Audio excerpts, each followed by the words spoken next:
तू म्हणालीस की दिल्लीमध्ये वेगवान घडामोडी घडतायत, मंत्रिमंडळ विस्तारासंदर्भातल्या हालचाली होत आहेत आणि त्याचा निर्णय किंवा त्यावरचं शिक्कामोर्तब किती तारखेला शपथविधी होतो हे सगळं आपल्याला आज दिवसभरात कदाचित कळू शकेल। सुरुवात आपण हेडलाईन्सने करूया पुढच्या बुलेटिनची।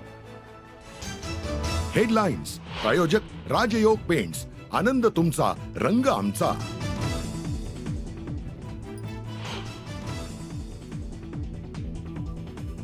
राज्यात एनआयएची छापेमारी, अमरावती आणि भिवंडीतून एकाला ताब्यात, दोघांचीही एनआयए कडून चौकशी।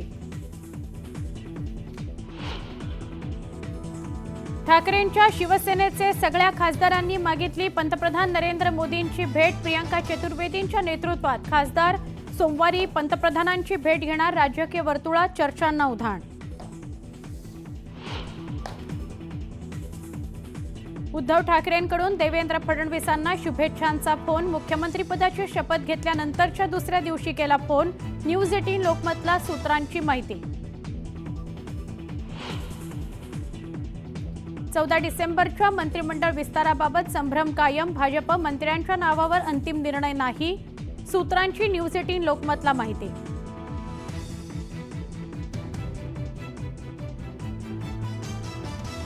मुख्यमंत्री देवेंद्र फडणवीसांनी घेतली पंतप्रधान नरेंद्र मोदींची भेट, तर उपमुख्यमंत्री अजित पवारांनी घेतली केंद्रीय गृहमंत्री अमित शहांची भेट, खाते वाटपावर दिल्लीत खलबत।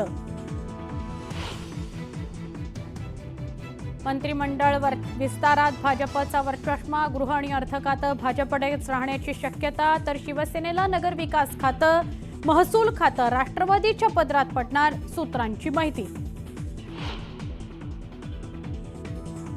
वाढदिवसाच्या शुभेच्छा देण्याकरता अजित पवारांनी घेतली शरद पवारांची भेट, तर राजकारणात इतरही संबंध असतात, भेटीनंतर अजित पवारांची प्रतिक्रिया।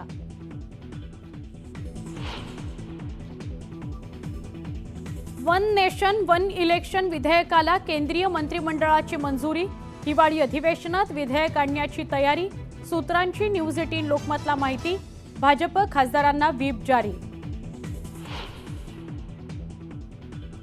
कुर्ल्यामधील बस अपघाताचा नवा व्हिडिओ आला समोर, भरधाव बसची अनेक वाहनांना धडक, भीषण अपघातात 7 जणांचा मृत्यू।